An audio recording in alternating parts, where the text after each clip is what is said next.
할렐루야. 우리 주님 부활하셨습니다. 할렐루야. 사망 근세를 예수님께서 깨시고 죽음에서 부활하셨습니다. 이 죽음의 기쁨을 우리는 온 세상에 전파해야 됩니다. 그리고 그 사망이 이제는 우리 그리스도인들에게 그것이 무서운 대상이 아니라 그것을 통해서 죽음을 통한 천국의 큰 소망을 가지는 여러분 되시길 축원합니다. 우리 예수님의 부활은 우연한 사건이 아닙니다. 그것은 이미 구약시대부터 하나님께서 말씀을 통해서 기록해 놓으시고 반드시 그렇게 되겠다 선언을 하셨습니다. 그러므로 이 사건이 일어나지 않는다면 하나님께서 거짓말하는 그런 사람이 되고 하나님이 되고, 예수님도 제자들 데리고 3년간 사역하시면서 세 차례 제자들의 그 모습 가운데 자신의 부활을 예고하셨습니다. 그 중에 한 예가 마가복음 8장 31절 말씀인데요. 제가 한번 읽어보겠습니다. 인자가 많은 고난을 받고 장로들과 대제사장들과 서기관들에게 버림받아 죽임을 당하고 사흘 만에 살아나야 할 것을 비로소 그들에게 가르치시되, 이렇게 말씀합니다. 사흘 만에 살아나리라. 사흘 만에 살아나리라. 예수님께서는 제자들에게 자신의 미래에 대해서 말씀을 하셨다는 겁니다. 만약 예수님께서 미리 예언만 하지 않으셔도 심적인 부담감이 훨씬 더 줄었을 것입니다. 그러나 주님께서 자신이 사흘 만에 내가 다시 살아나리라 이렇게 수차례 예언하셨기 때문에 이 예언대로 예수님이 부활하시면 그 말씀이 진리의 말씀이 되겠지만, 만일 그렇지 않으면 그분은 한낱 사기극을 벌이다가 사형당하는 그런 어리석은 사람이 될 것입니다. 그런데 놀랍게도 예수님은 죽으신 후에 사흘 만에 부활하셨습니다. 할렐루야. 그분이 부활하지 않았다면 우리 기독교는 생성되지 않을 것입니다. 존재하지 않을 것입니다. 이 지구상에 예수님을 믿는다는 사람은 한 사람도 생기지 않았을 것입니다. 오늘날처럼 기독교가 이 세상을 바꾸어 놓지 못했을 것입니다. 정치계도 경제계도 문화계도 교육계도 바뀌고 예수의 이름이 들어가는 곳마다 놀라운 생명의 역사가 일어나는 이유가 도대체 어디에 있습니까? 바로 예수님이 부활하셨기 때문입니다. 할렐루야. 예수님이 부활하셨기 때문에 기독교만이 참 구원의 종교요, 또 그것은 참 진리라고 말씀하고 있습니다. 요즘 많은 젊은이들과 지성인들이 다원주의를 굉장히 옹호하고 있습니다. 기독교만이 참 구원의 진리라고 고집스럽게 주장하는 것을 아주 못마땅하게 생각을 합니다. 그래서 이런 기독교를 향해서 오만하다, 고집스럽다, 독선적이다, 배타적이다, 영적인 독재다, 이런 이야기를 하면서 갖가지 언어 폭력을 가지고 공격을 합니다. 그들은 말합니다. 세계 60억의 인구가 약 3천여 개의 종교를 가지고 있는데 각각의 그 종교마다 자기의 진리가 있고 그 나름대로의 신이 있고 구원이 있는 법이다. 그러므로 우리는 서로 포용하고 서로 안아주고 상호 존중해야 된다. 이렇게 주장하는 사람을 굉장히 높게 평가합니다. 이것이 오늘날 다원주의를 쫓는 많은 젊은이들과 지성인들이 갖고 있는 생각의 흐름인 것입니다. 그러나 여러분, 우리는 경계해야 합니다. 이런 주장은 다 기만에 지나지 않습니다. 죽음으로 끝을 본 자를 우리는 구원자로 섬길 수가 없습니다. 예수 그리스도 외에 죽음을 이기고 부활하신 사람은 이 세상에 아무도 없습니다. 그러므로 우리는 어떤 종교 가도 구원자로 보지 않는 것입니다. 무덤을 놓고 경배와 찬양의 대상을 삼는 종교에 그것이 구원이 있다고 우리는 믿지 않습니다. 예수님은 무덤이 없습니다. 죽음을 이기셨기 때문입니다. 여러분, 구원이 무엇입니까? 전 인류가 소원하는 구원이란 도대체 무엇입니까? 그것은 죽음에서 우리를 건지시는 것이 그게 구원인 것입니다. 죽음의 손에서 우리를 구원하는 것입니다. 그렇다면 우리를 죽음에서 구원할 구원자는 죽음을 정복하고 살아나신 분이어야 한다는 겁니다. 성경에 보면 하나님께서 분명히 말씀하셨습니다. 예수 그리스도만이 죽음 가운데서 부활하여 능력의 하나님의 아들로 인정되셨다고 말씀하고 있어요. 여러분, 히브리서 2장 14절 15절 말씀 우리 한번 같이 읽어봅시다. 한번 읽어보겠습니다. 시작. 자녀들은 혈과 육에 속하였음에 그도 또한 같은 모양으로 혈과 육을 함께 지내심은 죽음을 통하여 죽음의 세력을 잡은 자 곧 마귀를 멸하시며 또 죽기를 무서워함으로 한평생 매여 종노릇하는 모든 자들을 놓아주려 하심이니. 할렐루야. 예수 그리스도께서 마귀를 멸하셨습니다. 예수 그리스도께서 마귀를 멸하셨습니다. 또 죽기를 무서워하는 자로 한평생 매여 있는 종노릇하는 모든 자들을 놓아주려 하셨다 말씀합니다. 여러분, 이와 같이 죽음을 이기고 우리를 죽음에서 건져내신 예수 그리스도를 우리는 구원자로 믿는 것입니다. 이 예수 그리스도를 소개하고 전파하는 기독교가 그게 참 진리요, 그게 참 구원의 길인 것입니다. 그러므로 예수 그리스도의 부활은 너무나 중요합니다. 오늘 우리는 부활주의를 맞이하여서 세 가지를 다시 한번 우리에게 다짐하는 시간이 되길 바랍니다. 이것을 통해서 내가 과연 확실하게 구원을 믿는 그런 하나님의 백성인가, 내가 가지고 있는 이 부활신앙에 기초하여서 신앙생활을 내가 너무나 잘하고 있는가 다시 한번 점검해 봐야 합니다. 먼저 예수님의 부활하심을 철저히 믿어야 합니다. 예수님이 다시 살아나신 것을 철저히 믿어야 합니다. 주일날 원건 각지에서 교회로 모여 하나님 앞에 정성스럽게 예배를 드리는 성도들 가운데는 예수님의 부활을 믿지 않는 그런 성도는 한 사람도 없을 겁니다. 그러나 좀 더 깊이 들어가 보면 마음이 아닌 내 머리로만 믿는 사람들이 있어요. 교리로서는 내가 믿습니다, 잘 압니다, 그 고백을 합니다. 그러나 그 고백이 내가 살아가는 삶 가운데, 내가 생각하는 생각 가운데, 내 인격 가운데 좌우할 만한 그런 능력을 가지고 있는 그런 고백이냐는 것입니다. 믿는 것 같은데 사실 믿지 않는 사람들이 많다는 것입니다. 만일 이런 사람들이 우리 중에 있다면 이 시간 마음속에 숨어있는 그 의심을 씻어버리는 시간이 되시길 축원합니다.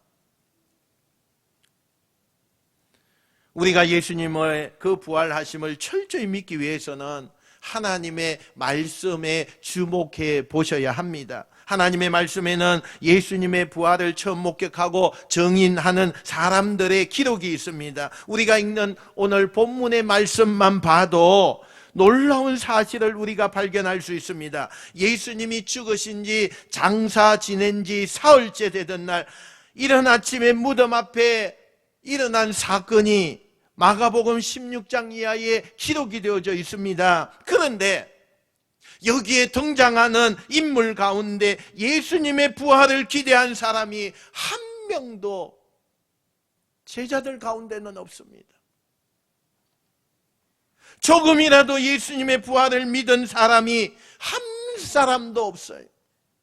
평소 예수님을 내가 죽은 지 사흘 만에 다시 살아나리라, 예수님은 몇 차례의 말씀을 하셨지만 정작 그 말씀을 기억하고 제자들 가운데 단 한 사람이라도 그 무덤 앞에 나온 제자는 한 사람도 없다는 거예요. 그러므로 이 본문에는 예수님의 부활을 전혀 기대하지도 않고 믿지도 않았던 사람들, 나중에는 이를 알고서도 믿으려 하지 않았던 사람들만 오늘 본문에 보면 등장하는 것을 보게 돼요. 우리는 이 사실을 주목해 보셔야 합니다. 다른 복음서의 기록도 마찬가지입니다. 모두가 안 믿었어요. 모두가 안 믿었어요. 만약 복음서 기자들이 예수님의 그 부활을 믿도록 하기 위해서 기록을 해두었다면, 그러면 이런 식으로 기록을 해서는 안 되는 거예요. 마태, 마가, 누가, 요한이 함께 모여서 서로 입을 맞춰가지고, 아니면 적어도 부활에 대해서 일관성 있게 기록을 해야 되잖아요. 그런데 각자마다 서로 말이 안 맞습니다. 최소한 우리를 납득하려는 그 증거에 있어서 불합리합니다. 더욱더 맨 처음에 예수님의 부활을 목격한 자들이 누구라고 증거하느냐? 여자들이다, 이렇게 이야기해요. 그 당시에 여자들의 말은요, 참말을 해도 그게 거짓으로 들렸어요. 따라서 그런 하찮은 여자들의 입을 빌려서 예수님의 부활을 증거했다, 말이 안 되는 거예요. 예수님의 부활을 믿지 못하게 하는 그런 증거밖에 될 수가 없다는 것입니다. 도대체 이 말씀을 통해서 예수님이 살아나신 것을 증거하려고 하느냐, 그렇지 않느냐, 여러분 의문이 갈 정도로 성경은 그렇게 기록이 되어 있어요. 이런 하나님의 말씀을 주목해 보면 그것이 거짓말일 수 없음을 분명히 또한 확신하게 됩니다. 믿으려고 한 사람도 아닌데도 예수님의 부활하심을 증거한 점만 봐도 그렇다는 거예요.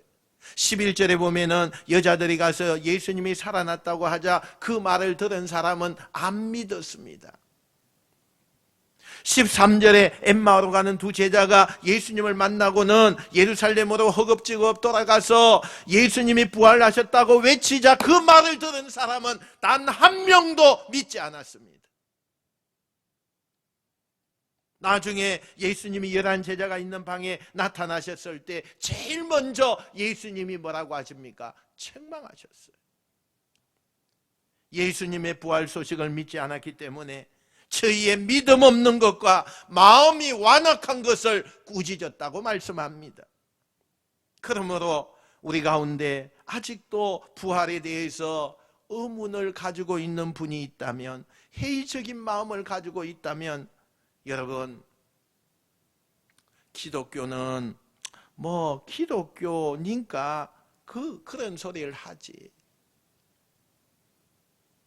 성경이니까 기록을 해둔 말이 그 소리지, 교회를 다니려면 믿는다고 해야 되지 뭐. 여러분, 이런 식으로 막연히 생각하고 있는 분들의 믿음은요, 뿌리가 있는 믿음이 아니에요. 여러분, 예수님의 부활을 목격하고 기록한 사람들의 기록을 정직한 마음으로 우리가 성경을 통해서 들여다보아야 합니다. 이것이 우리로 하여금 믿도록 설득하려고 기록해 놓은 것이 아니라는 거예요. 자기들도 안 믿었는데 이런 일이 일어났다는 것을 이야기하고 있는 것뿐입니다. 그러므로 엄격히 보면 이 사실을 믿지 않을 수가 없습니다. 예수님이 누우셨던 무덤이 비어 있었다는 사실만 봐도 그렇습니다. 여러분, 빈 무덤에 대해서 우리가 어떻게 설명할 길이 없습니다. 만일 시체를 훔쳐갔다면 예수 죽인 자들이 그 시체를 차고 찾아내고야 말 것입니다. 뿐만 아니라 예수님의 부활을 하셔서 몇몇 사람들 직접 만나셨습니다. 결국 십자가에 예수님을 못 박여 죽인 자들은 부활의 그 사실 앞에서 입을 다물었습니다. 침묵했습니다. 또한 대제사장들은 예수님의 부활 현장에 있었던 그 군인들의 입을 뇌물로 막았습니다. 예루살렘 곳곳에 골목골목 누비고 있는 그곳에서 예수님의 부활의 그 사건을, 예수님이 다시 살아나신 그 사건을 외치는 제자들과 여인들의 소리를 잠잠케 할 수 없었다는 겁니다. 그리하여 예수님을 십자가에 못 박아 죽인 예루살렘 도성에 예수의 부활을 외치며 이를 믿는 거룩한 성도들의 모임인 교회가 시작되었습니다. 예수님의 부활이 거짓말이라면 어떻게 그 거짓말을 믿고 수천 명, 수만 명의 그 사람들이 모여서 예수님을 찬양할 수가 있겠습니까? 부활 사건은 꾸며낸 이야기도 아니고 기독교가 말하는 전설의 이야기도 아닙니다. 그러므로 우리는 철저하게 주님의 그 부활을 믿어야 합니다. 철저하게 믿어야 돼요. 생명 걸고 믿어야 돼요. 아담 안에서 모든 사람이 죽은 것 같이 예수 그리스도가 부활하심으로 예수 안에서 모든 사람이 살아있음을 믿으시길 바랍니다. 예수님의 부활이 나의 부활임을 여러분 믿으시길 축원합니다. 썩을 것으로 심지 않고 썩지 아니할 것으로 다시 사는 것을 여러분 믿으시길 바랍니다. 육신 것으로 심고 영광스러운 것으로 다시 사는 놀라운 부활의 그 축복을 믿으시는 여러분 되시길 축원합니다. 여러분, 이런 믿음이 철저해야 돼요. 그러면 내 마음의 구석구석에 믿음의 영향을 미칩니다. 나의 사고 구석구석에 이 부활의 믿음의 영향이 미칩니다. 그러므로 보는 것이 달라져요. 생각하는 것이 달라집니다. 문제를 다루는 자세가 달라지는 것입니다. 우리 모두는 예수님의 부활을 믿고 있습니다. 그러나 죽어가는 사람 앞에 놓고 예수님의 부활 신앙이 어느 정도 나에게 힘이 되고 기쁨이 되고 소망이 되는지는 다른 차원에 있는 것입니다. 예수님의 부활을 철저히 믿어야 되는 이유는 어떤 상황 가운데서도 그 부활 신앙 때문에 우리가 좌절하지 않는다는 겁니다. 죽음 앞에 굴복하지 않는다는 것입니다. 어떤 상황 앞에서도 우리는 생명 되신 그 주님을 찬양할 수 있어야 된다는 것입니다. 그리고 그 주님 안에서 우리는 더 힘있게 우리 인생을 살아가게 되는 것입니다. 여러분, 철저하게 믿는다는 것은 나의 부활 신앙이 나의 삶 전체를 지배한다는 것을 믿고 부활 신앙으로 승리하는 여러분 되시길 축원합니다. 두 번째는요, 우리는 예수의 부활을 담대하게 전해야 합니다. 예수님의 부활을 우리가 알고 믿고 있다면 담대하게 전해야 합니다.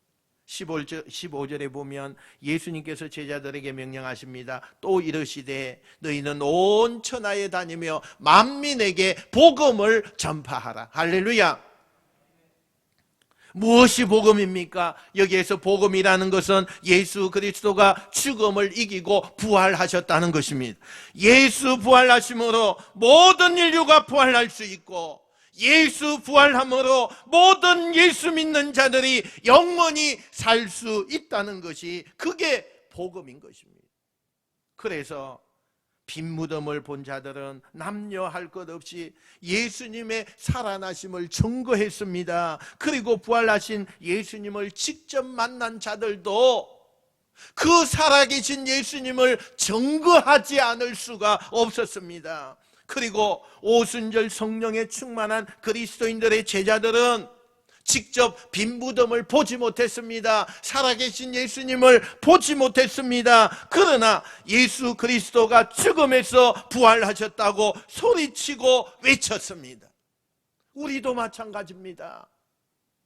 예수님의 그 부활을 우리는 전해야 합니다. 이 세상에 예수님이 살아나신 것을 증거하고 전해야 합니다. 왜요? 이 세상에 희망과 소망은 아무것도 없어요. 예수 외에는 없기 때문입니다. 우리는 역사를 볼 때에 두 안목으로 볼 수 있어요. 하나는 이 세상의 죽음이, 이 세상의 고통, 이 세상의 죄악, 이 세상의 전쟁, 이 세상의 기아, 이 세상의 고통을 놓고 세상을 보는 눈입니다. 여러분, 이것을 놓고 보면, 세상을 보게 되면 이 세상에는 소망이 없습니다. 여러분, 우리 주변을 보십시오. 우리 주변에 있는 모든 고통과 모든 거짓과 모든 음란과 모든 인간의 욕심과 죽음의 행포가 갖가지 무서운 범죄로 놓고 이 세상을 바라보게 되면 여러분, 희망이 있습니까? 앞으로 세상이 더 좋아질 거라는 그 희망이 있습니까? 사람이 사람답게 잘 살 수 있다는 그런 희망을 가질 수 있습니까? 아무 희망이 없어요, 여러분. 그러나 여러분, 또 다른 눈이 있어요. 역사를 보는 다른 안목이 있습니다. 부활하신 예수님을 출발점으로 보는 거예요. 예수님의 부활을 놓고 이 세상을 보면 죄는 반드시 정복당합니다. 할렐루야. 이 세상의 모든 악은 부활하신 예수님의 능력 앞에서 심판날에 심판을 받게 될 것입니다. 이 세상에서 고통하는 수많은 죄인들이 용서받고 영생을 얻는 축복의 날이 반드시 오게 될 것입니다. 이 더럽고 악한 세상은 하나님 앞에 심판을 받고 영원히 주님의 영광을 받으시는 그 나라가 올 것입니다. 할렐루야. 예수님의 부활을 중심으로 놓고 보면 이 세상은 희망이 있어요. 주님만이 희망입니다. 주님만이 소망입니다. 앞으로 이 세상에 태어날 모든 인류의 소망은 예수님 한 분밖에 없는 것입니다. 그러므로 열심히 전해야 합니다. 예수님의 부활하심을 여러분 열심히 전하시기를 축원합니다. 세 번째는 부활하신 주님과 날마다 동행해야 합니다. 예수님은 살아계십니다. 그러므로 우리와 동행하기를 기뻐하십니다. 한편 부활하신 예수님이 제일 먼저 찾은 사람이 누구인가 살펴보면 여러 가지 은혜스러운 점을 발견하게 됩니다. 예수님은 부활하시고 나서 빌라도를 찾아가지 않았습니다. 예수님은 다시 살아나신 후에 바리새인과 서기관들, 그 당시에 실세였던 사람을 찾아가지 않았습니다. 예수님은 부활하신 후에 자신의 승리를 선포하기 위하여서 저 지붕 위로 올라가지 않았습니다. 예수님은 부활하자마자 제일 먼저 막달라 마리아를 만나 주셨습니다. 소망을 잃고 슬픔에 빠져 있는, 눈물을 흘리고 있는 초라한 여인 막달라 마리아를 먼저 만나셔서 왜 우느냐 물으셨습니다. 막달라의 그 눈물을 보신 것입니다. 이것이 바로 부활하신 주님이십니다. 부활의 주님은 그녀의 눈물을 보셨습니다. 슬퍼하는 여인, 세상으로부터 버림받은 여인, 아무 소망이 없어 보이는 여인, 그를 만나시는 분이 부활의 주님이십니다. 우리는 이 사실을 주목해서 보아야 합니다. 또한 예수님은 문을 걸어 잠그고 눈물을 흘리며 통곡하고 있는 제자들을 만나 주셨습니다. 두문불출하고 소망이 없이 하루하루 보내는 제자들을 먼저 찾아가셨습니다.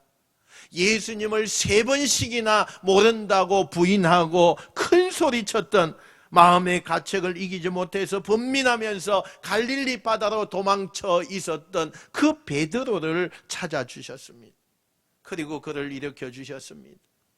그 쓰라린 기억들을 치료해 주셨습니다. 끌어안아 주셨어요.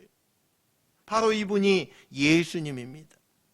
부활의 주님이 찾아가신 사람들을 우리가 가만히 보면 그분은 어떤 사람과 동행하기를 원하시는지 알 수 있습니다. 우리들 대부분은 세상 사는 조건들이 다양하지만 인간의 실존 그 밑바닥을 보면 그냥 대동소이합니다.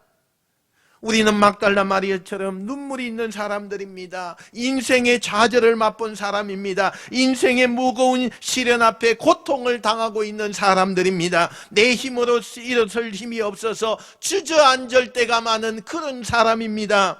우리도 제자들처럼 실패한 사람일 수 있습니다. 어떤 면에서는 믿었던 것이 다 날아가 버린 허물을 가지고 있는 그러한 사람이기도 합니다. 이럴 때 부활의 주님이 찾아오십니다. 우리가 약할 때 찾아오십니다.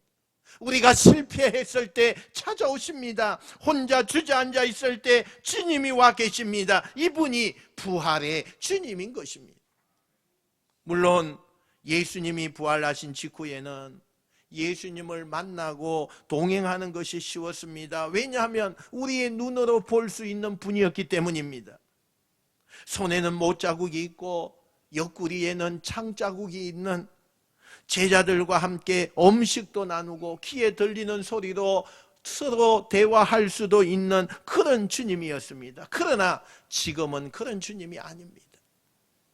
예수님은 성천하시면서 그 형체가 더 존귀해지셨고 영광스러운 몸으로 변화를 받으셨습니다. 그러므로 그분은 우리의 눈에 보이지 않습니다. 지금 당장 나를 찾아와서 손바닥을 내밀면서 나다 나다 내니 두려워하지 말라 말씀하지 않습니다. 우리의 눈으로 확인할 수 없는 예수님입니다. 그러나 그분은 영으로 계십니다. 나는 주 안에 있고 주님은 내 안에 있습니다. 할렐루야.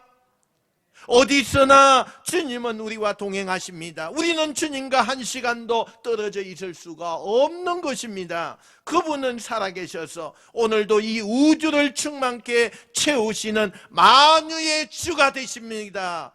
그러므로 우리와 함께 계시기 때문입니다. 그러므로 우리는 그분과 동행할 수 있습니다. 여러분, 부활 신학을 믿습니까? 그렇다면 그분과 동행하는 삶을 조금도 등한히 여기서는 안 됩니다. 그분은 바로 나와 함께 계시고 내 곁에 계시고 나와 그 어떤 어려운 가운데서도 외면하지 않으시는 분이시기 때문입니다. 우리가 부활주일마다 자주 애창하는 그런 찬양이 있습니다. 162장의 찬송인데 후렴 부분에 이렇게 있어요. 예수 예수 늘 살아계셔서 주 동행하여 주시며 늘 말씀하시네. 예수 예수 내 구세주 예수 내 마음에 살아계시네. 늘 살아계시네. 예수 예수 늘 살아계시네. 예수 예수 늘 살아계셔서 주 동행하여 주시며 늘 말씀하시네. 예수 예수 내 구세주 예수 내 맘에 살아계시네. 늘 살아계시네. 여러분, 주님은 우리의 마음속에 늘 살아계신 분입니다. 그분을 우리가 믿고 그분을 선포하고 전파하는 여러분 되시기를 주님의 이름으로 축원드립니다. 축원드립니다.